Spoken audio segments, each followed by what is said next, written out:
Hey guys, this is Eric Young, the World Class Maniac, and you're listening to Count It Out with Mike and Tyler.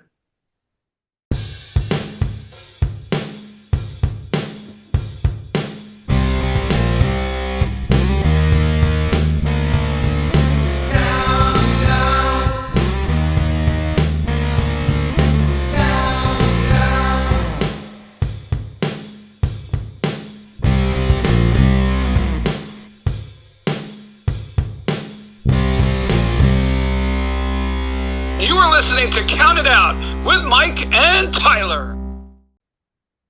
Well, we are live, pals, and once again, we are joined by Mr. Adam Contant on this very special episode of Count It Out with Mike and Tyler. That's the Bill Apter seal of approved Count It Out with Mike and Tyler. Adam, how are you doing today, bud? Pretty good, Mike. Let me just say that I do apologize in advance if this happens to be one of the shortest episodes in Counted Out history, as I am recording this in what may by this point be an official tornado. Oh, okay. I don't know, but there is currently a tornado happening where I am recording. So if the screen goes black or if I lose power, my apologies. I might be dead. So just be aware of that while you're listening and watching. Funny thing is, I had total intent on asking you what the weather was like back home, and forgot to ask you off air, because right now, just outside Toronto, it's 38 degrees, feels like 44, and I'm like, I hope for the sake of my friends that it's a little bit more forgiving up north. But I mean, I'll tell you something. I've worked with a tornado for the last couple of years, and if there's one thing he is not, that is forgiving. And I expect this tornado will follow suit. I just hope that this tornado has like a little blind dog that she keeps chasing the tornado. Oh, I'm sure the dog's behind it if it's anything like Murphy, the official mascot of Rock Solid Wrestling. Speaking of Rock Solid Wrestling, before we get into the side business, let's hit the real business. Where can we see Rock Solid next? Well, I'm so glad you asked, Michael. Our next show is going to be Saturday, July the 25th at the Canada Summit Center in Huntsville, Ontario. Rock Solid Wrestling making its return to Huntsville for the first time in more than a few years. We are proud to announce that Anthony Darko, the Rat King, will get his contractually obligated rematch against the Rock Solid Wrestling Canadian Heavyweight Champion, Daddy Davis, plus more big matches to be announced. One of them, I've heard rumors, will feature your friends and mine, the Ontario Wrecking Crew. So stay tuned to the Rock Solid Wrestling social media pages for that. And I just wanted to let everybody know that you can get tickets for that incredible event right now online at rocksolidwrestling.ticket.ca. That's rocksolidwrestling.tickit.ca. Or if that's too long and hard for you to remember, giggity, you can just go to rocksolidpro.ca, or hey, better yet, stop by our presenting sponsor. That's Muskoka Brand Gourmet Foods in Huntsville and pick up your tickets in person. If you have yet to check out Muskoka Brand Gourmet Foods, please do. Their sauces are incredible. I have about 13 of them in my fridge right now, and I am not exaggerating. That is not hyperbole. These sauces are the bomb, and we want you to stay tuned to the Rock Solid Wrestling social media page, because we've gotten a couple of our superstars to do something we called the Championship Dip Series, where we're going to crown the championship dip of Muskoka Brand Gourmet Foods dips. So keep your eyes peeled for that one after you get your tickets for Hunt for Gold, July 25th in Huntsville. And I think that might be the longest I've ever gone without taking a breath. Thank you for that opportunity, Michael. Appreciate that. Good old Huntsville. I always called it the gateway to the gateway of the North. If I can plug one other thing real quick, only because I know this will mean a lot to you, I'd also encourage our listeners to please tune in to the latest episode of Talk Solid Wrestling, because this week's guest is the one and only Jesse Jones, who is the childhood friend of both myself and Michael Walsh. So let's give a shout out to Jesse. Follow him on his social medias as well. He's playing Snap now. And if that kind of comes as a surprise, or you're wondering what the hell Snap is, watch the latest episode of Talk Solid Wrestling and you'll find out, man. I can't wait for that. I can't do all the work for you. Okay. I can't just lay it out. All right. You got to do some of the work too. I have that queued up and ready to play. I have my time out. It'll be played tonight. I know exactly when I'm going to be listening to that, but I can't wait for that episode. As you said, Jesse, a very close dear friend of mine since I'm 12 years old. So Jesse and I have been through a lot together. We started our backyard journey together 30 years ago, maybe more. Yeah, probably more. 4 years ago.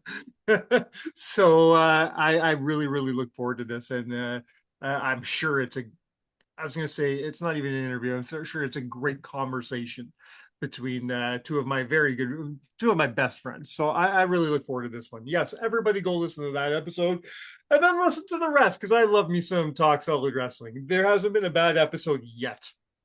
You're too kind, sir. You're too kind. Even the guys that I don't know personally or honestly didn't know at all until I listened to the show have been fantastic. Can I tell you so far my dark horse of your show? There are some episodes where I'm like, okay, I know I'm gonna love this because I love this guy. I knew I'd love the Tid episode because he's fucking Tid. I knew I'd love Marcus Ryan because he's Uncle Custom and so forth. But there's a guy I know very little about because unfortunately I just don't get to see him in our area. And I couldn't wait to hear the episode to learn a bit more. And it's probably my favorite episode you've done so far. And that's Anthony Darko. I have heard that from more than a few people that the Darko episode has really captured their imagination and they find him fascinating, which is wonderful 100%. To hear because I find him fascinating. Darko is absolutely one of the most interesting guys on our roster, in between the ropes or outside of it. What a gem of a man and a human being and a fellow cat dad and a member of Cigar Club. And that makes him all the more special to me. So thank you, everyone who's listened and watched the episode and connected with Darko. I will absolutely be talking to him more in the future because we can and have talked for hours on just about every subject there is to talk about. So he will absolutely be a returning guest on Talk Solid Wrestling. Mark my words. I think it was just interesting because of what I know of Darko, the videos I've seen of Darko and the little I do know about Darko. I think I just expected him to play that off as kayfabe. You know what I mean? I think I just expected him to be in character, and he wasn't. He was very genuine, and to a degree of where I almost see where he gets his character from. You know what I mean? I really enjoyed it. If anybody who has not watched the episode yet, go see why Anthony Darko hates WrestleMania. That's all I'm gonna say. And we only scratched the surface on that episode. And I'll tell you, one of the most fascinating things about Anthony Darko is that the only thing you can expect with him is the unexpected. Mm-hmm. So please, thank you again for the plug. I appreciate that. A very close second. It's probably a tie because I love the Casey Spinelli episode. Oh, Spinelli's the best. But I gotta say, I think I cried out of laughter through the whole Asher Benjamin episode. It is didn't seem like you were having much fun, but damn was I having fun. That episode was probably my favorite until the Darko episode came along. You know, Mike, we were having a good time here, and then had to go and ruin it by bringing up Asher Benjamin. Well, I'm glad you enjoyed it at least, and he certainly seemed to have a good time torturing me, as he always does. So I can't guarantee he will be on the show ever again, but Darko for sure. But Asher not so much. We'll see. Now, we told you where to find Rock Solid Wrestling, but apparently Rock Solid isn't the only game in town. Apparently 3 other companies had a bunch of stuff going on this weekend, so maybe we'll take a dive and look at some of that. Of course, we'll start with WWE. Had their Night of Champions pay-per-view. Anything important happen there? Maybe. Out of the 3 shows that happened this weekend, this is the only one that I got a chance to watch front to back. I got to see little bits and pieces of the other two, but this is the only one I watched from beginning to end. I hear a lot of, there's always chatter online. There's always bitching and whining online. A lot of people didn't like this pay-per-view. I didn't hate it. I think it was a decent outing. Was it perfect? No. Would I make some changes? Sure, but it wasn't as bad as I think people want it to be. But yeah, we saw some things. Let's pick up where we left last week with Tyler. We were talking about the King of the Ring and what we thought was going to happen, what we thought should happen, and well, Obafemi is your King of the Ring. And then turns around and says, "Ah, fuck it." I didn't really want this anyways. I'm gonna go fight Brock. I'm very confused about this storytelling. I mean, yeah, I agree. I was a little shocked to see that they're going with Hell in a Cell, but look, clearly WWE feels that is the bigger money match. And to be 100% it honest with you, is. they're probably right. Yes. But why go through the rigmarole of giving us that tournament and putting Oba over and all that when, because to me, I like to still look at things in a kayfabe sense to see if it makes sense. In a kayfabe world, if I'm any one of those wrestlers that was in that tournament, I'm pissed because to me that's not something for one of your biggest baby faces to do. That's a heel move. Wait a minute, are you telling me you would be mad enough to fight Obafemi? Well, maybe like not. maybe you'd like to start a rivalry with Obafemi or a feud with Obafemi over the fact that he disgraced the tournament at your cost? I'm just saying to me that's more of a heel thing to do, to be like, oh yeah, you know what? Yeah, I wrestled in that tournament and I made it so you couldn't go get a championship when I didn't want it in the first place. Oh man. If I can No. give a quick example, one of my favorite promos in WrestleMania history is Macho Man Randy Savage post beating Ric Flair for the WWF Championship, where he clearly doesn't give a shit about the fact that he just became a two-time world champion because all he cares about is getting his hands on Ric Flair. And it's an amazing promo, man. Personal issues are always going to be what drives the business. So I don't necessarily think that this is a bad move. Okay. Is it a bit annoying from a storytelling point? Yeah, okay. But I'll also say this, at least it's a little surprising and it's got us talking. And now we're in the conversation of, well, where does that leave the championship picture? Where are things going to go from here? So you've at the same time built hype for a marquee matchup at SummerSlam with this Hell in a Cell contest that everybody wants to see. I mean, we didn't need a gimmick, but I'll sure as hell take a gimmick for this contest. And now you've got people interested in, well, now I got to watch the show because now I know what's going to happen next, as opposed to somebody saying, all right, Oba won, so now we're going to get him and Roman for the next 4 weeks, blah, blah, blah. Oh, shit, Brock came back. Oh, shit, they're doing Hell in a Cell. Oh, shit, Oba's not fighting Roman at SummerSlam. Well, who is? Guess I'm going to have to tune in and find out. Sure. Well, you only had to tune in for about an hour more. And then we found out, of course, that it will be Seth Rollins taking on Roman Reigns at WrestleMania, at SummerSlam, sorry. Which I like. It's fitting. It's a great, very old rivalry. They got the whole thing of Roman never getting I think it's a clean victory over Seth in his career. So we got that going. I enjoy it. I know people are complaining, but whatever. I like that a lot. Let them complain. But that leaves our new WWE Undisputed Champion and Sami Zayn picking it up in Saudi Arabia. Where does that leave him? Unfortunately, I did read some SmackDown spoilers, so I have an idea of where they're going, and I'm not going to spoil that for people right now. But right, because this will come out before SmackDown. It'll come the day before SmackDown, so I'm not going to give any spoilers. So I do, I have an idea. I don't just know where tell me they're this. Going. I have an idea. Are you happy with the direction you think they're going, or no?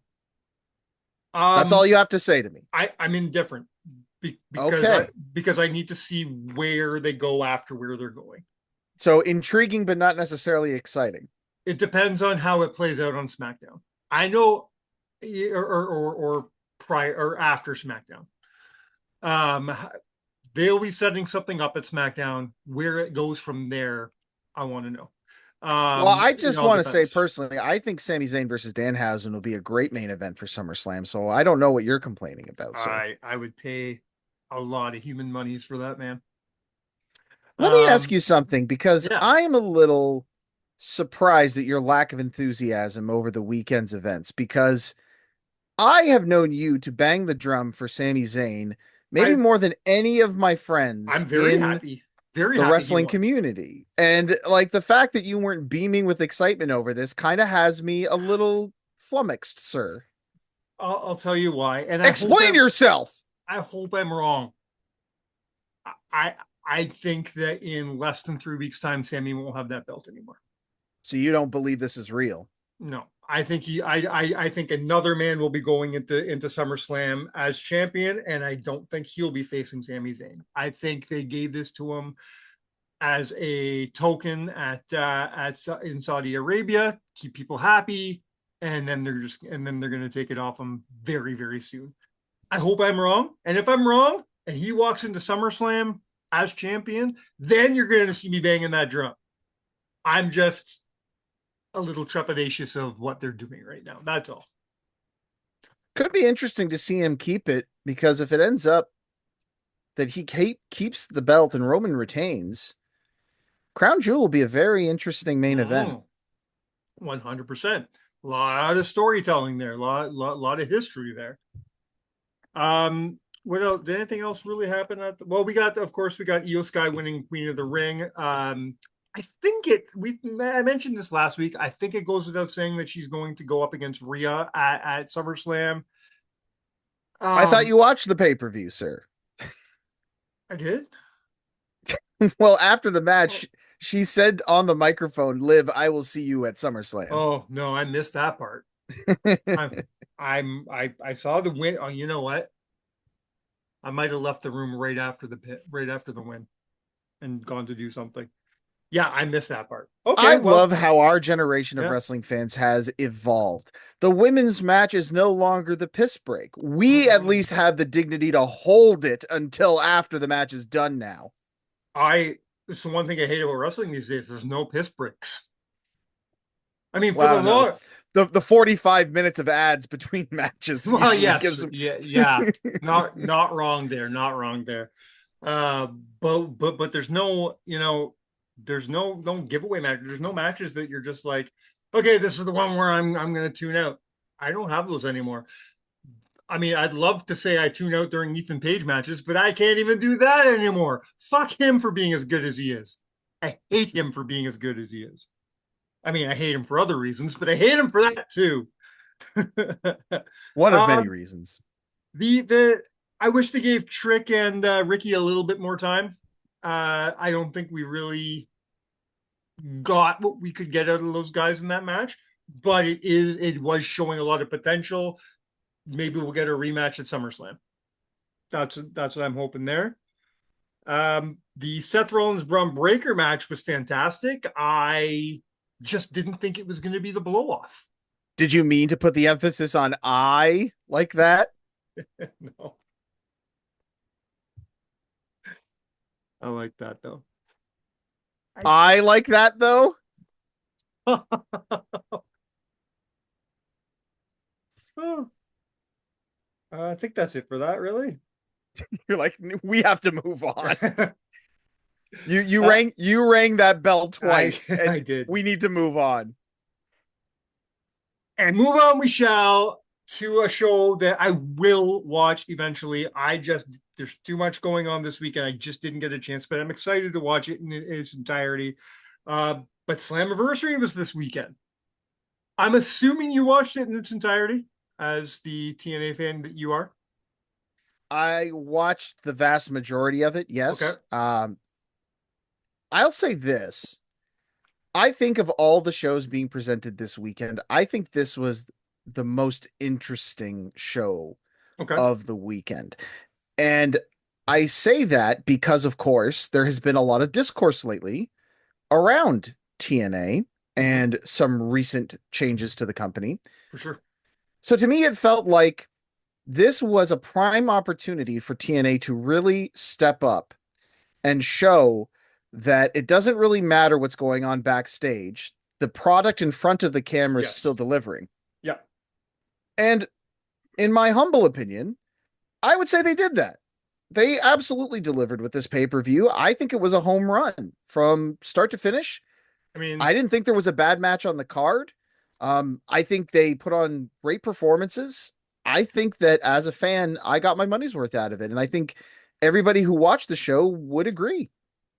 Tyler and I have mentioned this many times. Of all the problems that TNA may have, in-ring product and pay-per-views is not it. They hit home runs every single time. I compare them to AEW in that sense.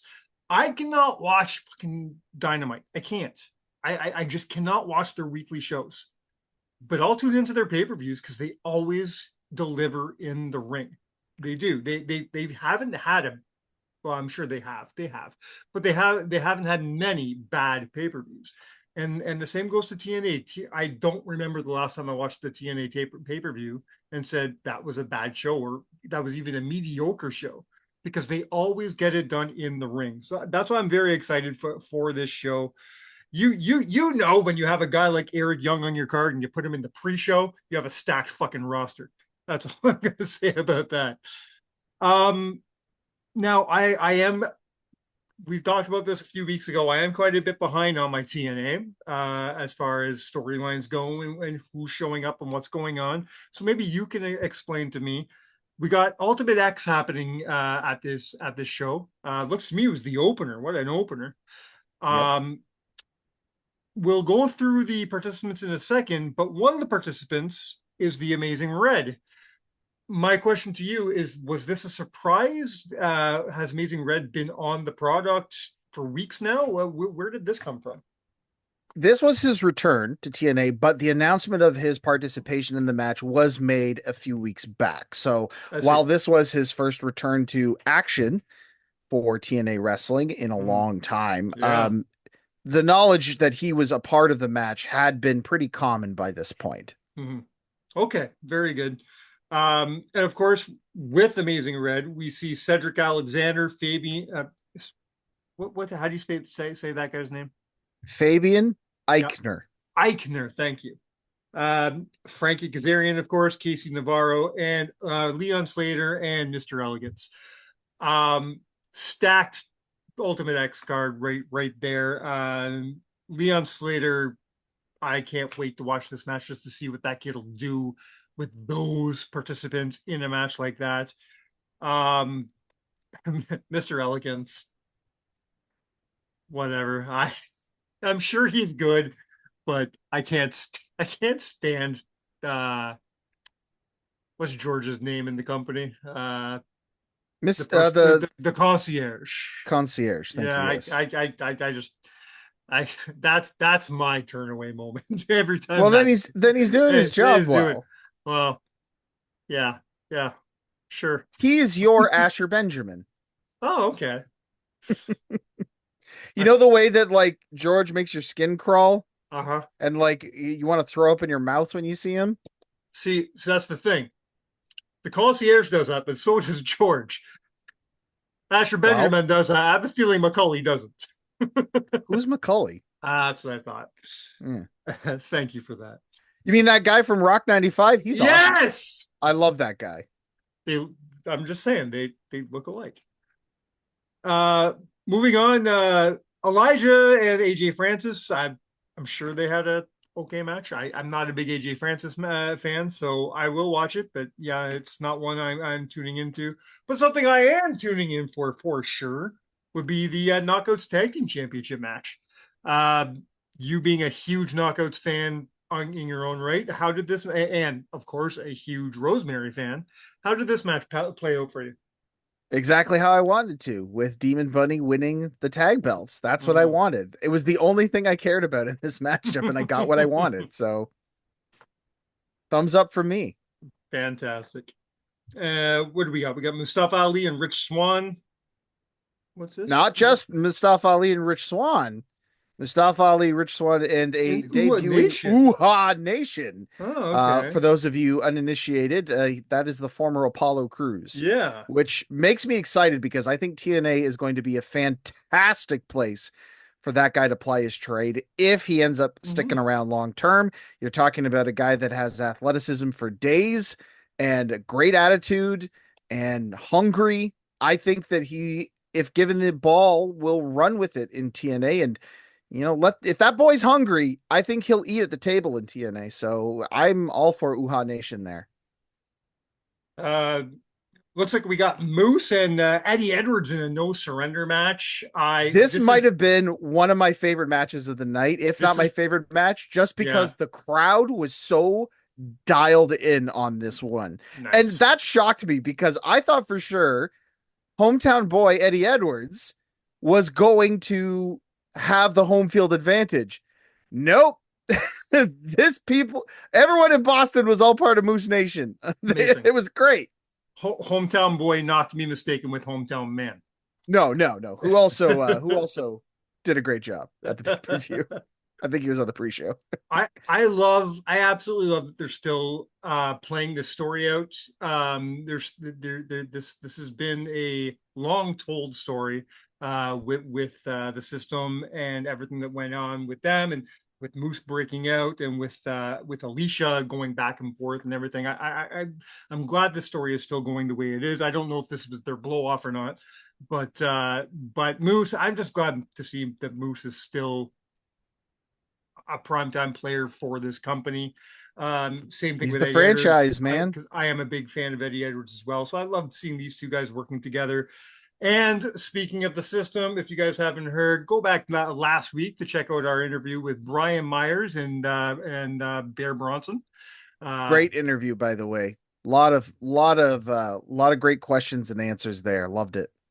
They Yeah, I really enjoyed it. It was I don't want to say surprisingly good. I just don't know enough about Bear Bronson, so it wasn't one of those where it's like, oh, I can't wait. But when I heard it, I really enjoyed it, and it's one of those interviews where you don't know a lot about the guy, and now you want to. Now you want to watch more of his stuff after an interview like that. Well, I know now after listening to that interview that he was probably as happy as a pig in shit at Mm-hmm. the pay-per-view because he was getting his hardcore on in that ladder match, boy. And holy hell, did he ever take a huge bump with Vincent, man. Oh my God, when they went off the ladder through those four tables, that was one of the sickest table bumps I've ever seen off a table. Like or off a ladder, I should say. Brutal, absolutely brutal. I'm loving too. I was a big fan of the Righteous when they started up in ROH. So I'm loving to see that this gimmick has transpired, like gone from ROH to AEW and now in TNA. Well, I know they went to TNA first and then AEW and back to TNA, but I love that they've kept the gimmick. The not only the Vincent gimmick, he never, because he really could have went back to being Vinny. He could have went back to being, like he was in the Kingdom, but no, he stuck with this Vincent character because I think he just really believed in it, and he plays it off so well, and he's been sticking to it and brought his friends along with him because Dutch joined him in the ROH days, and Dutch is still there with him, and I love everything about it. Um, to the point where I kind of hope to see them in NXT one day, just as the Righteous, just to see them keep going. That'd be really cool to me. And of course, well, I guess we should mention the Brian Myers and Bear Bronson. When they were on our show, one of their last interviews as tag team champions, as they did lose it to the Hardy Boys at that show. And of course, your main event, we got Nick Nemeth and Mike Santana. Nick Nemeth is your new TNA World Champion. He is, absolutely. They put on a great match. Both guys worked hard out there. Not a whole lot to say about it, except it was exactly what you would expect from these two. So yeah, Do you think this fuels the rumor machine about Mike Santana taking a walk? I do, but I don't really know what's going on backstage. For all we know, that could just be a decision to have a guy with more star power on their television as world champion. This was a topic that you and Tyler seem to be going on and on about for the last couple of weeks, the Mhm. debate between you two. So maybe that's a conversation they're having internally as well. Or maybe their conversation is just Nick Nemeth is hardworking and one of the best in-ring performers out there still. Let's give him another run on top.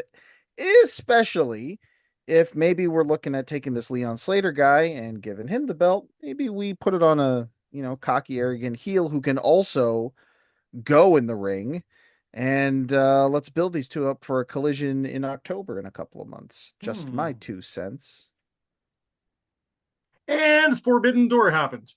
Okay, so before we move on, can we also quickly touch on the announcements that were made at Slammiversary that I think were important? Absolutely, they're important. I did mean to talk about that. Thank you for reminding me. Yes.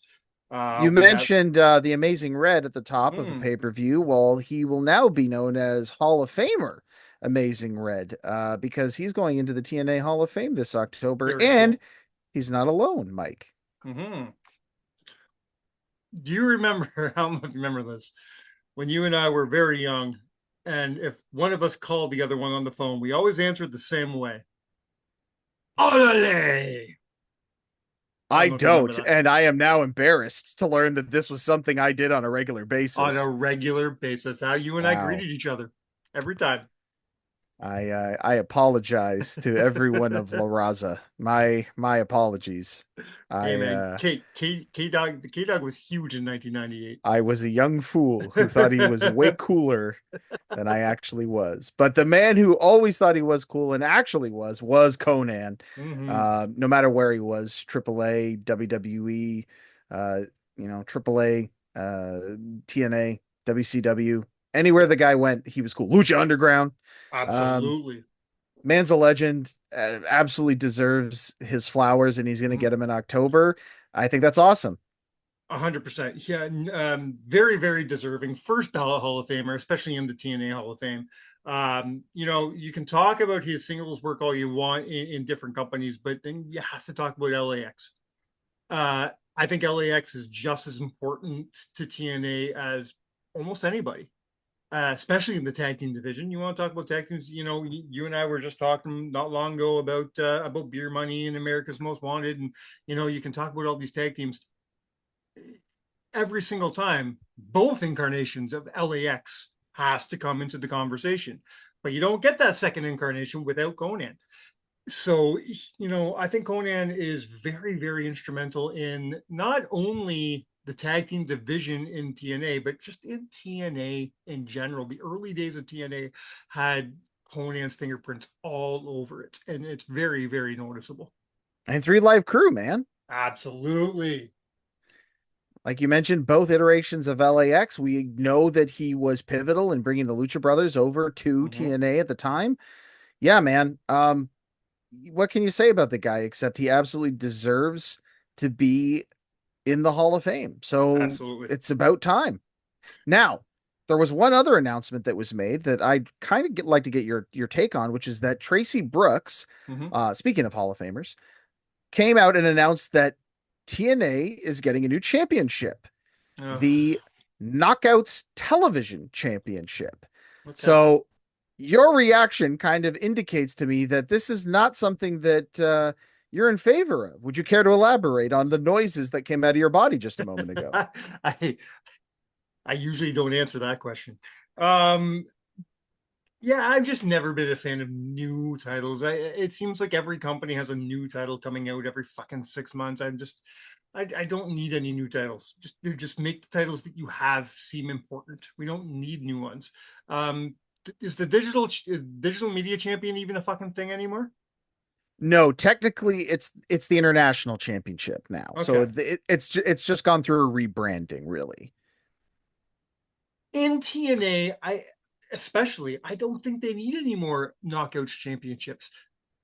Not because I don't care about the Knockouts division. I mean, I don't know. You didn't even mention Zaya Brookside winning the TNA Knockouts championship in the pay-per-view. So oops. You might want to walk that one back, Mike. I do care about the Knockouts, and I care about their Knockout division, and I care about the championships that they have. But here's the thing about TNA. For the longest, I don't know if this is still much of a thing, but for the longest time, TNA was really dipping into these championships being open. You had Jordan Grace as your digital media champion. You had Tessa Blanchard as your world champion. They didn't stop you by gender for these championships. So I don't think we need any more specific knockout championships. I think we need to see more knockouts kind of being like, hey, I could be international champion. Why not? Okay. You know what I I mean, mean? look, I'll agree with you on the too many titles dilemma. I also think that this is a problem in pro wrestling in general, Yes. but In I'll every also company. say that I'm in favor of giving more television time to the knockouts division and developing the women they have there. I do think that there are women in that division that are underutilized, Mm-hmm. and my For sure. hope is that with this new championship, they will have an opportunity to be utilized more. Um, I'd also just selfishly like to see them impose some more old school flavor to this championship. I'd like to see like strict time limits Yeah. on the title defenses and stuff. I think that would be kind of interesting. It's a big reason why I like the speed championship. Yeah, that's right. I'm the guy. I'm the guy that likes the speed championships. But I think that the TV title could be a good thing. I just hope that they handle it properly. And that Okay. was everything that That's I fair. wanted to say about Slammiversary until we get to our list. So go right ahead and move Fair, on to fair. talk about Forbidden Door, which Oh, was a pretty I amazing pay per view.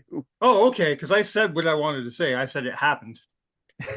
That um, was the extent of what I was going to talk about. Look, much like with the TNA show, you knew what you were getting with this, which was hours upon hours of really solid wrestling. Yeah. But I will say this though, that cage match, man, the 10-man cage match was really quite a fun spectacle. Was that was The that the Team Briscoe one? Is that Yes, yeah, okay. Team Briscoe versus Team MJF, Right. and they had some really entertaining spots in that. They got really creative. I kind of like the round steel cage. I think that's kind of a neat little gimmick. Okay. The exploding bag was a really like heart-stopping spot. I loved Leo Rush being stuffed into a gym bag, him being used as a weapon and then stuffing him back in the bag. I thought that was awesome. I do want to Um, get to Leo Rush in a minute. Yeah. the stuff with Andrade was interesting. I like that they're turning him babyface. I think that was kind of inevitable. So, good moments all around. Strickland and Osprey was a great match, but it's cool. We knew where it was going. Like Yeah. the rest of the card, it's one of those cards where like again, it's an AEW pay-per-view. All the matches are really great. Um, and as long as you don't really care about, what happens before or afterwards, then you're going to enjoy yourself. At least I should say that's my experience with AEW. I'm not trying to put it down. It's just that's how I view it. Much like yourself, I'm not a regular watcher of their stories, but I will still order their pay-per-views because I know I'm going to get an incredible night of action, which tonight or for Forbidden Door was. No question about it. Another thumbs up. Just a great weekend of wrestling all around, honestly. I'm looking at the times for this pay-per-view. On first glance, I'm like, okay, 9 matches. Could be a little shorter, but nine's okay. I mean, Night of Champions was 7. So it's not far off. But then I'm looking like the shortest match on this card was just short of 17 minutes, and that was that was Cajun Cope versus the Dogs. Everything else was just shy of 20 minutes, and then you have Omega and Zack Sabre at nearly 27 minutes. You have Mercedes Moné and Maya World at 25 minutes. Then you have Team Briscoe 30 minutes. You have Will Ospreay and Strickland at 35 minutes. That's a lot, man. Yeah, those it are is. those are some long matches. I maybe I liked that 20 years ago. I'm not sure, but I don't think I have the attention span for that anymore. Yeah, I'm the same way. Like I've often talked about it with some friends of ours that it's my only real complaint about AEW pay-per-views is just they're just too long for one sitting. Yeah, To which their response is always, then don't watch it in one sitting. We are in the age of streaming, buddy. You can just pause it and come back to it later. Which, mm, I get it. Fair report. To me, I would always say, I have a couple hours tonight, and that's really yeah, all I have to yeah, watch. exactly. So it's not just that simple for some folks, but I've also accepted that. That is just the way that they want to do their pay-per-views, and that is okay. It clearly it has not stopped me from ordering their shows because if the Sure. show, if the card looks good enough, I'll watch it. I'll stay up, but I just know that if I'm going to watch it, that's going to be my night. I'm going to be Mhm. committed to it. Now, so it's one of those things where it's again pros and cons like anything, right? So all I can use as an example is myself. So does the fact that I will have to sit and watch 4 to 5 hours of pro wrestling in one sitting mean that I am less likely to purchase a pay per view? Sometimes it will. Sometimes Mhm. that will be the reason that I don't order a pay per view because I have to get up at 5 o'clock in the morning. So I'm not That's going to it. be staying up until midnight. But on the other hand, though, there have been times when I have been willing to part with my hard earned money Mhm. um, because on a match of, 9, 10 matches, 7 of those are going to be bangers. So I know Yeah. I'm not going to get like even if one card is a fart in church, like I ordered the last pay per view, um, or was it the one before? I think it was World's End that I ordered, where the FTR Cope Cage match was just rotten. It was terrible. Hmm.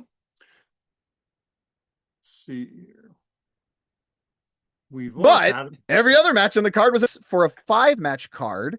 If I had plunked down all that money for a 5 match card and one of those matches was a dud, I might have felt ripped off. Sure. So, there's a whole value system in there that you got to be appreciative of. And so, Okay. um, that's the argument is that I agree with you. Not for me all the time. Um, but good enough that they'll get me sometimes. They'll still get me. They'll still get my money sometimes. And at the end of the day, that's their job. Part the fool with his money. And they have managed to do that several times this year. I do have a fun discussion point I want to get to right before our list, but before we get there, since we're on the topic of AEW, I do have a thing I want to talk about here. Now, I gotta say, right now, one of my favorite things in at least WWE right now is, of course, Danhausen. I'm loving me everything that Danhausen's doing. It's probably my favorite thing. It's one of the things that will make me want to tune into weekly television just to see what kind of fucking hijinks that guy is up to. It's so Looney Tunes to me, and I love every fucking minute of it. Very Absolutely love entertaining it. stuff. Okay. So, but here's the thing. I get why maybe Danhausen isn't for everybody. I Yeah, get of it. I course. get it. Maybe you're looking at it, you go, I just don't get it. He's a very specific flavor of ice cream. I get that. So now we'll flip over the card because there's a young man that I think is extremely talented. I've been a fan of his for years on the indies, but I'm looking now going, I don't get it. And that's Leo Rush. Okay. I want to dig this character. I do, but I don't think it's for me. I don't I'm just not getting the hype around it right now. Well, I think you I and I are don't on understand, opposite sides of the which coin on does this one. not surprise me because a lot of he's over. He's very over. I am in the minority, but maybe you can tell me what maybe it's because I look at Leo Rush and I still see the guy I've been following on the indies for years. I won't count his WWE time. I don't think he was able to shine the way he should on WWE. But the stuff he's done in GCW and all the smaller indies leagues that I used to follow, he's a phenomenal wrestler. He's a phenomenal talent, and obviously he's very good at character work. I just don't understand what he's doing right now. He just seems to be doing his best Gollum impression. And I just don't get it. Now, have I giggled here and there? Yes, but it's less to do with him and more to do with the reactions to him. Like when Orange Cassidy took him out of the bag in that one promo, and then then they put him back. I thought that was hilarious, but that was more Orange and the other guys than it was Leo. Um, Maybe you can shed some light on here. What do you think makes Leo Rush so over right now? I think personally for me, I think it's because he's different. I mean, a lot of AEW guys, while they can be over the top, are still very reality based characters. Mm-hmm. I don't really think I can think of anybody on the main AEW roster that's really doing something as out there as Leo Rush is right now. So I think for a lot of fans, he's a breath of fresh air in that company, myself included. You know, when everybody is going right, you go left. And I think that's what he's doing to separate himself from the pack in AEW. And I think people are really connecting with it because Leo Rush is a super athlete. He's a great talker. But you know what? So are 15 to 20 other guys on that roster right now. So what's Leo Rush going to do to set himself apart? Well, okay, I can run like a dog. So I'm going to do that and see what kind of reaction it gets. And people saw it and was like, that's fucking weird, bro. And he goes, you're right. It is weird.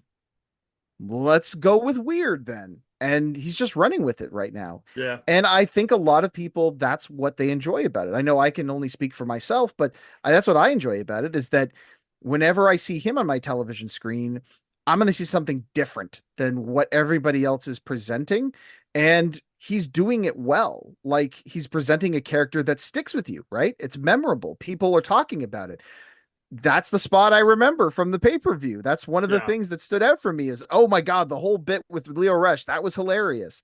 And it's not just a comedy thing too. Like, I think that there are layers to this character. And I think that's another reason why people are connecting with him because I think we've only scratched the surface. We're just seeing the first chapter of this character. Knowing how creative Leo Rush is, I have a feeling that there is a much larger story at play here. And look, some people may dislike me for saying this, but I do feel like there is kind of a Bray Wyatt shaped hole that has been left in pro wrestling that perhaps Leo Rush is trying to channel with this. And I think people are resonating with that. There is a gap that needs to be filled, and I think Leo Rush is filling it right now. And that's what I think smart people do, whether that's in pro wrestling or any business, is that you find gaps in service and you fill them. And that's what I think Leo Rush is doing with his character right now. All right, and I'm not going to disagree with that. I think what he's doing is very unique. It's very, it's obviously working for him. My problem with it is strictly personal. It's just, I can't even explain it. It's sometimes something just doesn't gel with you. Sometimes you just maybe it'll click eventually. Who knows? But I hope so. It just hasn't clicked with me quite yet. Join us, Michael. Join us on the dark side. It's fine. All right. Very quickly before we get to our list, I do have something I want to talk about. Over the last few days, our very good friend here at Counted Out, Mr. Chris Van Vliet, over on his channel, he released what is, I think, my favorite interview of 2026, quite possibly my favorite interview that CVV has ever done. I trust you've listened to the interview with Paul Heyman. Yeah, it was fantastic, man. It was very phenomenal. Insightful. He got a lot out of Heyman, some really interesting insight, or at least, whatever was presented. I have a tendency to believe that you have to take everything that Paul Heyman says with a little bit of a grain of salt. I feel just listening to it, I felt like about 70% of it was genuine. Sure, but the fact that we have to say 70%. Yeah. Well, there were certain things you could tell he was kind of, playing embellishing by the rules, or playing by the rules, playing the company line. Do I believe for a fucking second that Brock Lesnar took off his boots at WrestleMania just to say thank you to the fans and had no intention of retiring, and that was not a retirement? Bullshit. He had full intention of retiring that night. He didn't tell his bosses. The bosses said, "We have a contract. We'll fucking sue you if you leave." And here we are.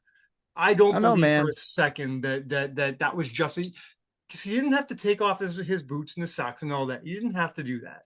That's I not what you I do to say thank you.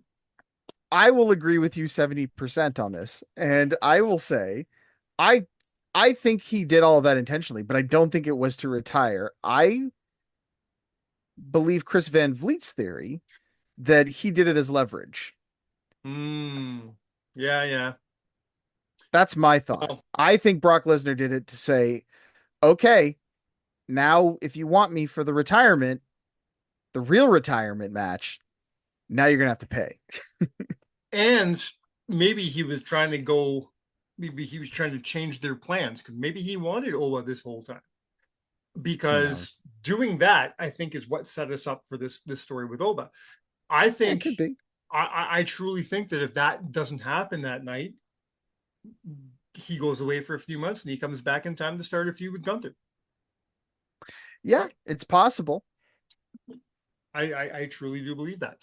So, anyways, the I enjoyed everything, absolutely everything about this interview, but one thing stuck out to me, and because you were coming on the show, I thought you were the perfect person to talk about this with, because you and I are both big TNA fans. And Paul mentioned during this conversation that there was a point in time where he had some conversations about taking over TNA. Now, this very well might be that little embellishment thing that you talked about a few minutes ago. Who knows? I have a theory. But according to him, in 2010, he was in massive talks with the company. I guess that still would have been Dixie at the time. Yep. Yeah. I can't remember the name of If her it was 2010, then yes. company. Yeah. Um, and his um criteria, not criteria, but his conditions to come into this company would have been, number one, he wanted a piece of the company. He wanted what he called the Dana White deal. He was going to come in and have a large chunk of the country, a company. He also wanted in contract that he had the right to take the company public after so many months of proving he could do what he wanted to do, and he wanted a big payday out of it. Obviously, he had plans to fire anybody over the age of 40. He was going to get rid of all the legends, and let's be honest, there was a lot of legends in the company in 2010.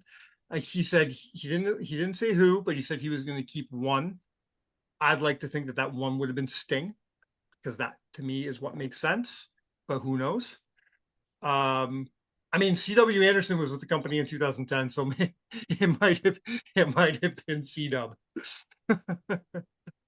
Um, Here's where it kind of falls apart. But before we get into my question about this for you, here's where it falls apart for me. 2010 was the year that Hogan and Bischoff came in. That's I right. find it I find it very hard to believe that they were having conversations with Paul Heyman right after bringing Bischoff and Hogan into a position of power.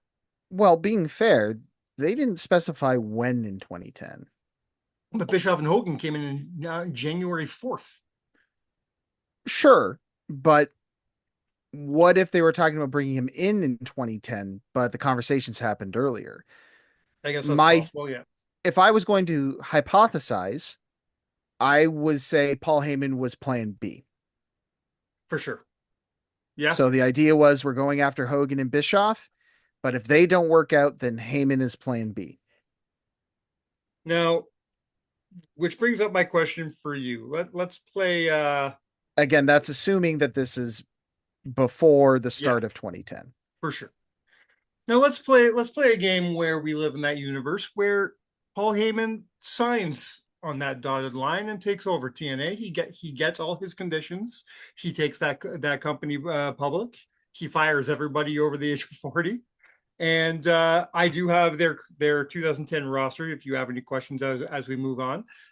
But with him at the helm, and Hogan and Bischoff would be out of there. He would have got rid of them. What do you think 2010 looks like for TNA at this point? I mean, I think that the obvious answer is that you're building the company around AJ Styles. I think it would be absolutely ridiculous to think anything otherwise. Paul Heyman likes young guys that can really go and have connections with the crowd. Mm-hmm. Is Jay Lethal still with the company, Good or is question. he left to Ring of Honor by this point? Let's see here. If he is with the company, I could Jay see Lethal is with him. the company. Yes. I could see him being a cornerstone for the company Mm-hmm. because he's a guy with a big personality, very athletic, that again has a style that Paul Heyman was very interested in pushing at that time. Mm-hmm. Um, I think he pushes Abyss hard. maybe, but here's the thing. If you listen to that interview and others Paul Heyman has done, he wanted to get away from the blood and guts wrestling. Mm-hmm. Even with the ECW rebrand, he wanted to build it around young, athletic Yes. guys. I'm pretty sure I've heard a quote of him saying that ECW, if it had stuck around, would essentially have become Ring of Honor. It would have been a place where it would have been young, athletic guys, and the focus would have been on athleticism in the ring because that's where the business was heading. Um, so I agreed with CVV said something very similar to that. He said he felt like ECW led the way for PWG, which led the way for AEW. I agreed with that, except just replace PWG with ROH. I would say it would You be know? more Ring of Honor pave the way Yeah. for PWG, but regardless, Uh-huh. it begets. Mm-hmm. Um, I don't know if Abyss would be high on his list then. Perhaps he would. Um, Joe would but be. but that's what I was about to say. Yeah. I think the monster that he would like to have would be a guy like Samoa Joe instead. Mm-hmm. Yeah. Um, or Kevin Steen. Yeah. I What was because Steen doing in 2010? Was he still in I believe he ROH? was Ring of Honor. Yeah. Um, I could see a guy like I could see the Hardys getting over in the Yeah, company. for sure. Um, Matt wasn't in I think a good place at that point in time. I Yeah. think Kurt Angle would still be his guy. Maybe that's the legend he was alluding to, not Sting. Maybe it was Kurt. I've actually, it's probably a better bet that it was Kurt. 2010 is interesting, but I think what would be more interesting would be would any of his Paul Heyman guys join him in Well, TNA? and you had a couple Paul Heyman guys in the company at the time. Bully Ray was there. So what role would Bully Ray? I gotta say he But was would pro. but would Was he Heyman have over included 40? him as one of those legends? I was gonna say, was he over 40 at that point? I'm not sure. Probably. Especially Um, if he wants to get away from a hardcore style. Another man who was with the company at the time, well, two men who were at the company at the time that had history with him were both at that age, probably would have been Raven and Jerry Lynn. They were both there at the Yeah. time. And yeah, I uh, couldn't see him using either of those guys. Maybe neither could Raven in a manager role, but I don't see that happening. Kid Cash was there. I think he gets the axe. Yeah, Um, I don't think he sticks around either. Frankie was there. I think he would have pushed Frankie. I really do. Maybe. I don't necessarily I would be surprised if that was the case, but I don't know that he would be a Frankie guy immediately. But maybe I'm wrong. I don't know. I mean, not that they were using him. Actually, 2010. I can't remember how they were using him at the time, but Nick Aldis was there. Magnus was there. He could have been a guy that Paul Heyman would have saw something in. I don't know, man. It's hard to say, right? Because that's the thing about Paul Heyman is that he oftentimes see things in people that others really can't see. And he also sometimes misses the boat on guys and sometimes gets it wrong. So I don't know, man. Like he sometimes is so stubborn about his vision that he doesn't necessarily always make the smartest choices. Like it's when you pitch this to me, my whole thought was, what am I going to say? Because I think if this was the case, the company would have been dead in 2 years. Yeah, you think so? I do Yeah. because the deal that he's proposing would basically give him control to be paid to have his own company and do whatever he wants with it.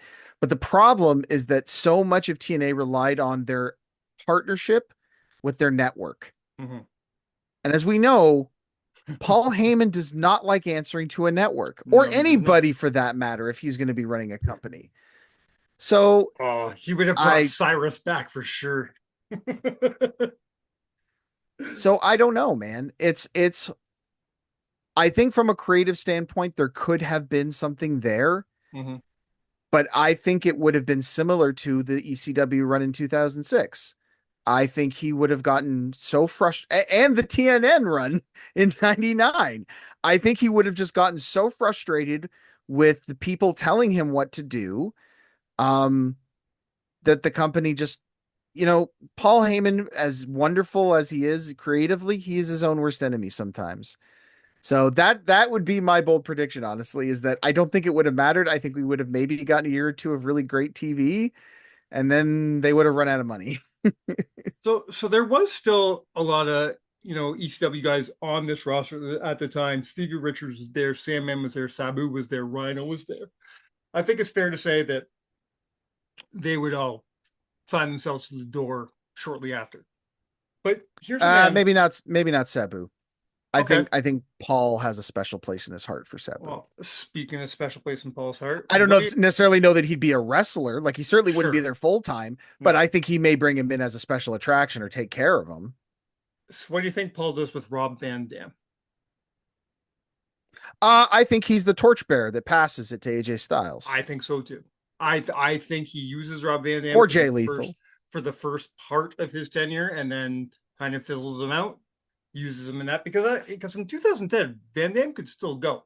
Yeah. He wasn't showing any age. He was still moving the way he always moved. He still looked really good. Well, I mean, I this is the year he becomes TNA World Champion. That's right. That's right. So Yeah, a few others. I think Mr. Anderson sees the door. Uh, no, I disagree with that. oh, really? Okay. I think that he's the kind of guy Paul Heyman would enjoy getting something out of, pulling something out of. But again, keep in mind, these are just my opinions. I don't really even know the Yeah. guy, so I don't know for Yeah. sure. But he had an attitude and a drive, I think, that Paul Heyman would respect. Maybe I'm wrong on that, but I also feel that, Mr. Kennedy was a better fit in TNA and did his best work in TNA anyway. So, Well, what a perfect word to use to move on to our list. You just said respect. And that's what our list is all about here today. Unfortunately, this past week, the world, lost the great Joe Doering. We knew a few years ago when he left TNA that he left because of a battle with brain cancer. It was announced just about 2 weeks ago that he was moved into hospice, and unfortunately, this past week he has passed away. In his early 40s, I believe, 42, maybe 44, 44. very, very young. Very unfortunate. The man was very, very talented. From what I have gathered from people who know him, just a beautiful human being. And that's why I love that we had a whole other plan for this show. You reached out to me and asked if you could do this list. And I not only did I love it, but I've left the list completely to you. You and I usually like to go do dueling lists. I wanted to leave this one up to you. Number one, I think you know a lot more about Joe's career than I do. But number two, this is a little personal for you. You have a personal connection with Joe at some point in your own career. This one's on you. I can't wait to see what you choose. I know what I would choose for my number one, but that's all I know. So we'll see where you go with this. Before I start, I'd like to say that if you did see the pay-per-view on the weekend, then you know what I'm about to talk about. And if you haven't, you can still look this up on the TNA socials and on their YouTube channel. Cody Deaner had a very heartfelt tribute to Joe to start the show. Good. And I know that must have been very difficult for him. Sure. Because I know that he thought a great deal of Joe Doering, as most of the wrestling world did. So, of course, yeah.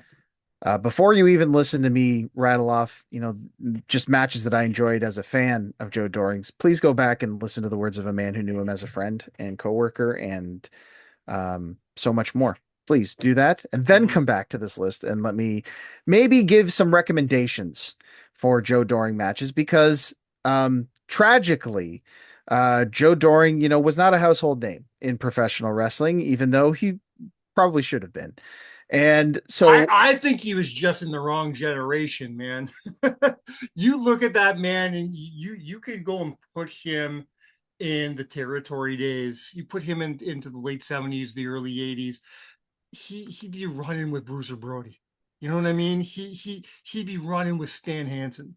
That I think with the Blackjacks, he fit in with that crowd, I think that if he hadn't drawn such a shitty hand when it came to his health, I think he's a guy that would have been known as a world champion on the Western half of the world. I was gonna say Japan, as Japan well as the man. Eastern half. Yeah, we are going to talk about Japan quite a bit here, actually. But not to start. Actually, we're going to start this list off by with a match that took place right here in Canada. My number 7 match is Joe Doering defending the All Japan Pro Wrestling Triple Crown Championship against the Man Beast Rhino at Border City Wrestling's Excellence 2014 event. I put this on here for a couple of reasons. Number one, this is a fun little sprint between two hosses, just going out there and having a good time. There's some really good spots out on the floor, some good brawling. But the reason I put it on here is for a couple of reasons. Number one, maybe you're not a Japanese wrestling guy. And if you're not, this is a really good match to ease you in. But secondly, I just have a lot of fond memories about the excitement surrounding this match. I remember when they announced this match for what was already a stacked card and being so excited, both for Joe to come in as a world champion for this event, but also to have a Triple Crown Championship match on a Border City show was so exciting. And I didn't even realize at the time how exciting that, because this match actually made history. This match between Joe Doering and Rhino was the first time that the All Japan Pro Wrestling Triple Crown had ever been defended off of Japanese soil. Okay. So history making moment as well. It's, the whole, you can actually watch this match right now. Maple Leaf Pro Wrestling just put it out on their YouTube channel. Nice. The video start to finish, including packages and entrances, is like 13 minutes. It's about a 9-minute match, real easy breezy, little sprint. Go watch it. Just watch it so you can at least get an idea of who Joe Doering was. My number 6 match, we're sticking on the Western Hemisphere, and we're going with Alex Shelley, Chris Sabin, and Kushida, collectively known as Time Machine. Love it. Taking on Eric Young, Cody Deaner, and Joe Doering, Violent by Design. Love it. From the August 25th, 2002 edition of Impact Wrestling. I remember this match. I like that. You would think that with this much talent in there, that this one might be higher on my list. It's a bit lower because, unfortunately, it was towards the end of Joe's in-ring career where he was struggling a little bit with his health. So there's not as much Joe Doering in here as there is the other 5 guys. But the match itself is just a really fantastic 6-man match. Just look at the talent on that in that ring. 100%. And 2 of my favorite teams of that era of TNA. This is when I was really getting back in love with TNA, thanks to you, by the way. And I love me some Time Machine. I love that formation. And when Eric Young started the Violent by Design thing, I was enamored right away. Because if you're telling me, okay, put a stable together with Eric Young as the linchpin, I'm not sure I go to Joe Doering right away. And I sure as hell don't think I'm going to Cody Deaner because of who Cody Deaner was at the time. So the fact that they brought these guys together and they meshed so well and they made such an amazing cohesive unit, and then you throw them up against Time Machine, that's just money, man. Money. Yeah, all the ingredients needed for one tasty cake of awesome, and that's what we got with this one. Number 5 on my list is a mixture of Western and Eastern, as it's Joe Doering versus one of my all-time favorites from Japan, an absolute legend in his own right, Satoshi Kojima from Impact Wrestling's Against All Odds in 2021. Mm-hmm. I'm not homicide levels of Kojima worship, but the guy was one of the first Japanese wrestlers that I really gravitated towards. And of course, the man is no stranger himself to All Japan Pro Wrestling. So when this match was announced, it was very exciting for me to see because I knew of both of their histories. Mm-hmm. And it absolutely delivered in every way that you could think of. Just a couple of, big meaty men slapping meat. And, certainly not an incredible match by any stretch of the imagination, but both guys really given their all. A great showcase for Doring as they were, trying to get him built up. And Kojima did a great job of putting him over, went down to the lariat. So, and I think maybe even the power bomb. So put him over huge. And again, a nice match to kind of, if at this point you're kind of going through the list, you're kind of seeing like, oh, okay, I'm getting a little bit more about what this guy's about. But then we get to number 4 and we take things up a notch because we're getting into an All Japan match. It's Go Shiozaki and Jun Akiyama versus Joe Doering and his tag team partner, Suwama, from the All Japan Pro Wrestling World Tag Team Championship match from AJPW's Rise Up Tour in 2013. This is a classic Kings Road style tag team match. So if that's your style of wrestling, this is it for you. Akiyama and Shiozaki, classic junior heavyweight underdogs facing just two beasts in Doring and Suwama. Those two guys absolutely dominate the matchup, but then Akiyama and Shiozaki come back, fight from underneath. They tell a great story. It's really a classic Kings Road style match. So if that's your style that you're into, this is absolutely one worth going out of your way to check out. Just a great old fashioned underdog match. And all 4 guys in there knew the assignment, and they did everything they could to make it entertaining for the fans, which they did. Love that. I'm going to look that up. I like that. Number 3 is probably the match that I think you were referencing earlier. We're going back to the United States for Joe Doering versus Josh Alexander for the Impact World Championship at Against All Odds 2022. This is the match when I think of Joe Doering. This is where my head goes first. Well, I mean, obviously, I think it was absolutely the most high-profile matchup that he'd had in North America at the time, on a worldwide audience for a national company for the World Championship. Yeah. They put together a whole hype package before the match talking about how he had never been pinned or been submitted in TNA. He was undefeated at the time. So Joe felt like a real threat. And even though he was starting to struggle with his health at this time for a second time, Alexander made him look like an absolute monster. Yes, he did. In this matchup. And man, one of the things that I loved about Joe was that he had such innovative, or maybe not innovative, but unique offense, like the jumping off of the bottom rope to land the elbow drop backwards, or the cross body block that he did where it just bowled people over. Such great stuff in there. I think that the Chain of Sorrow is one of the coolest finishers, and it really wasn't even his finish, where he did the Death Valley driver and he kept control of the wrist to go into the short arm clothesline. It doesn't get better than that, man. And 100%. Of course, Alexander finishes it off by giving him the C4 spike to pin him.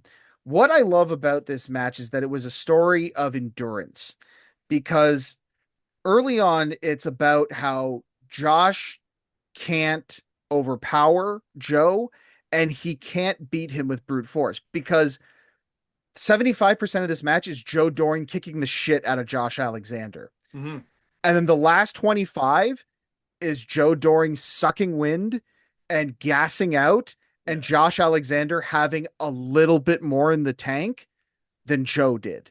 That was the story of the match, was Josh Alexander saying, the test for me is not to beat you. The test for me is to be tough enough to withstand your onslaught and keep hitting you. Even if I can hit you just one more time than you can, that's how I win this match. And they told that story perfectly. 100%. 100%. And you just reminded me of something. I really think I dropped the ball a couple of weeks ago by not at least giving Joe an honorable mention on my clotheslines list. Because the man could throw a fucking clothesline. Well, he definitely sat under the learning tree of Stan Hansen. There's no question. His style was definitely influenced by that. That's right. The second best clothesline of all time. We talked about suck it, Tyler. What a look the guy had. I mean, when he comes out in that giant fur coat and a cowboy hat, you're right. like, yo, this is different. This guy's different. Do you know what I like? Yeah, because the first time I ever saw that, you know what I got? You know what vibe I felt? And it made me happy because he was a favorite of mine at one point in time. I felt Magnum. I saw Magnum TA so hard. Now, then his personality came out and I saw who he really was, and I lost that. I didn't see Magnum anymore. I saw Joe Doering. But that's what caught me right away. When he first started coming out, he's wearing the cowboy hat, wearing the fur coat. But then, and he had the mustache and all mustaches.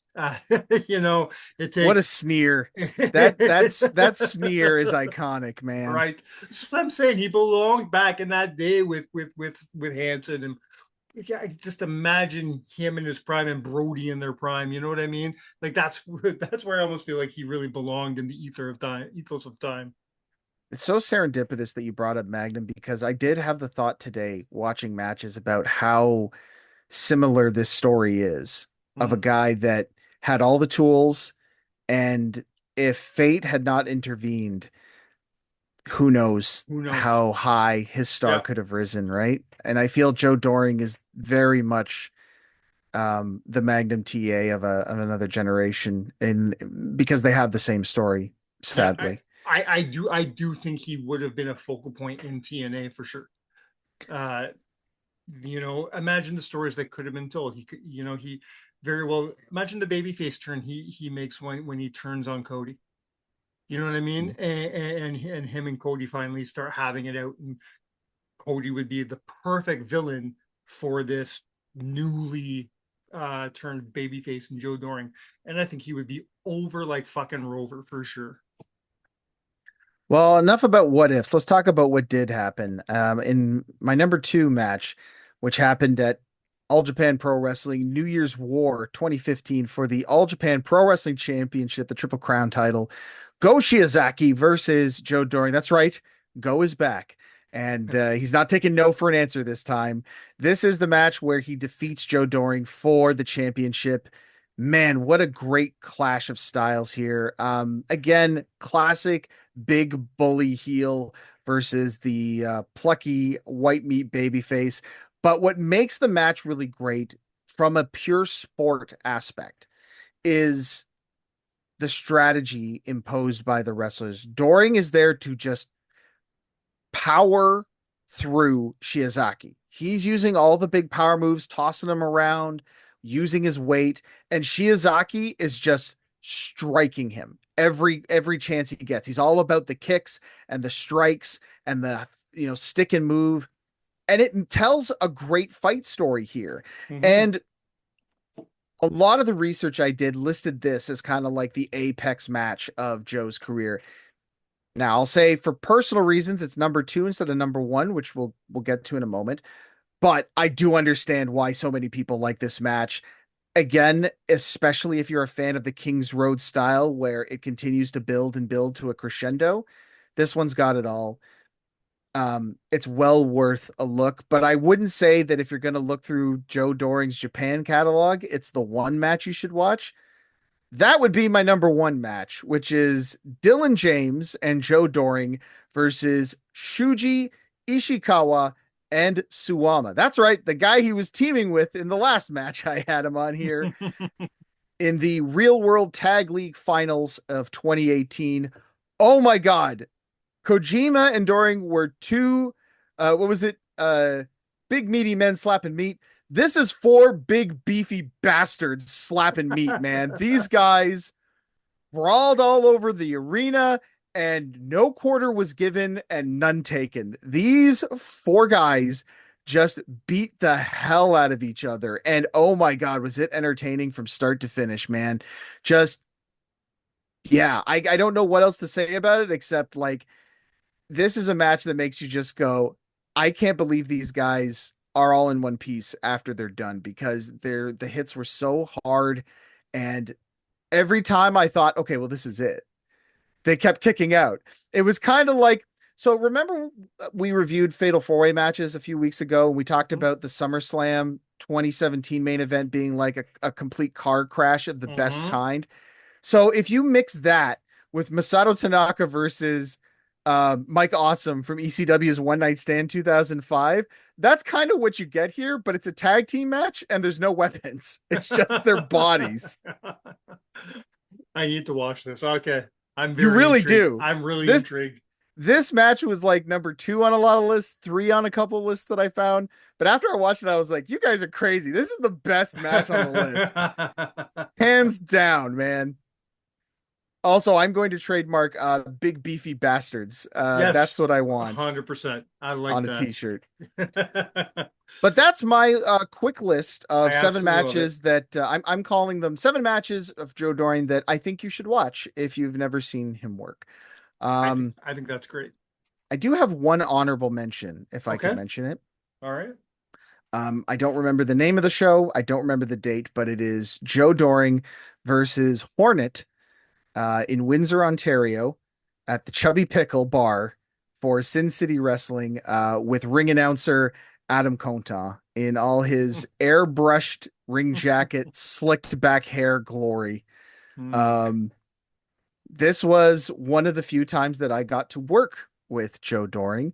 And if you follow me on social media, you would have seen that I did make a quick post when I learned of Joe's passing to say that I was a tremendous fan of his work. And although I did not have the honor of knowing him on a personal level, I did get to work with him a little bit early on in his career. That was through Sin City Wrestling.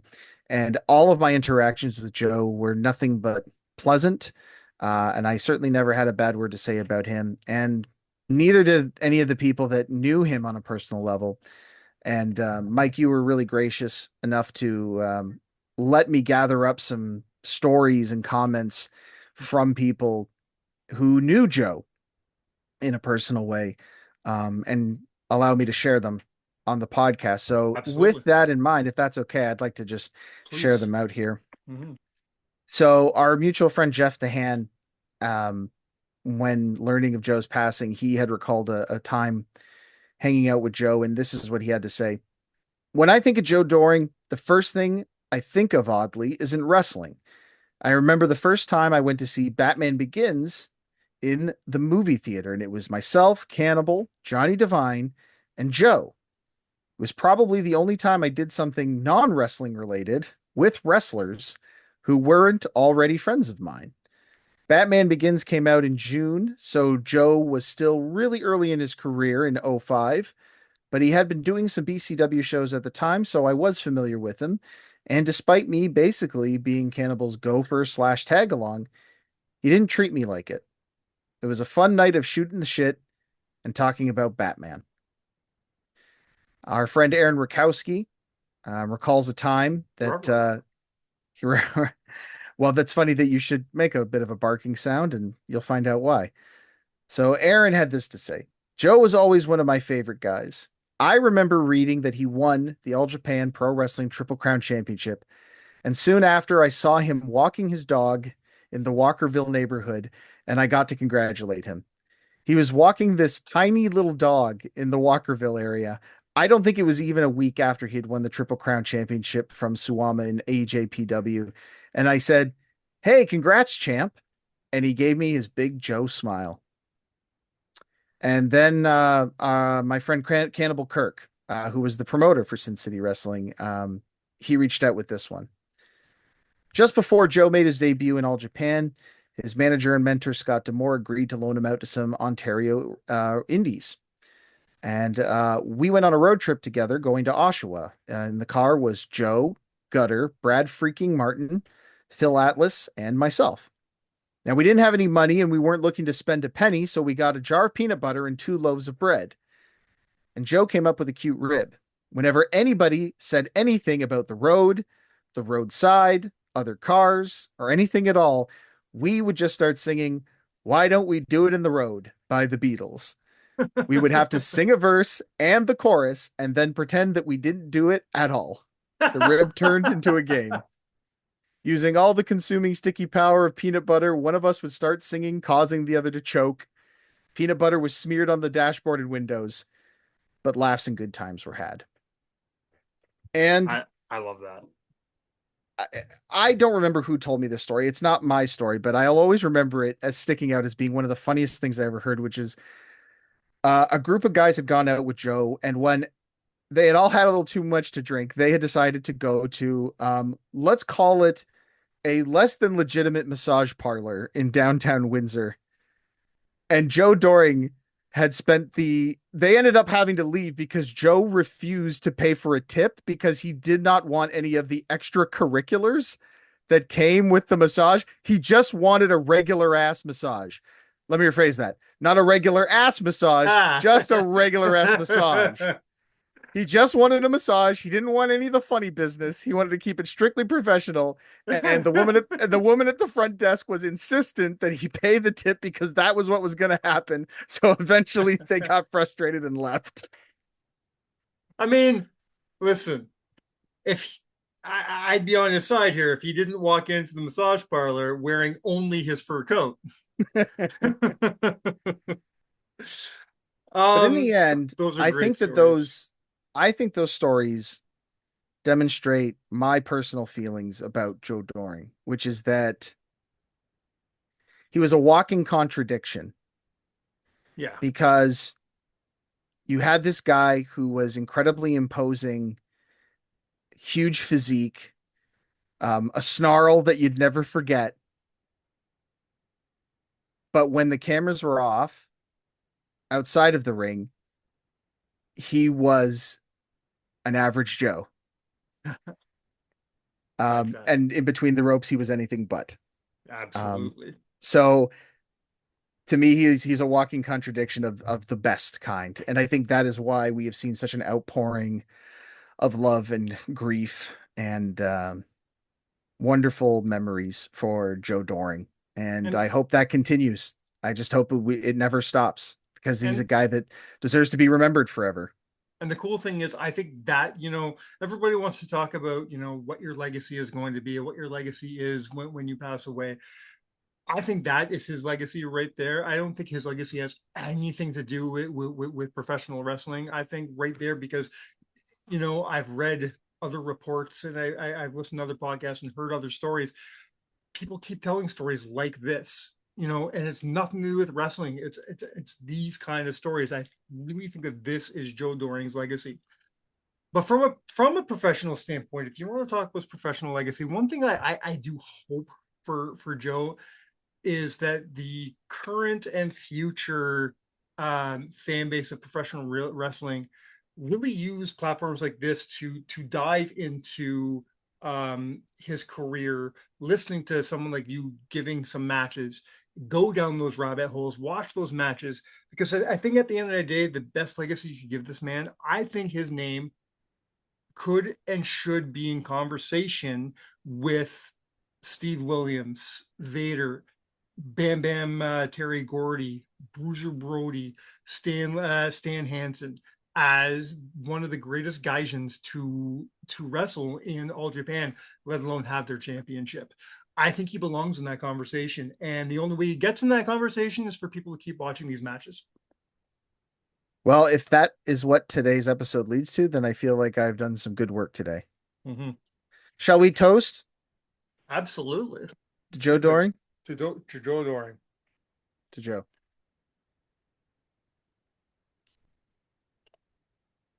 So I guess this is a great place to take it home. I don't know what we're doing next week, my friends. Somebody will be here. Could be me. Could be Tyler. Yeah.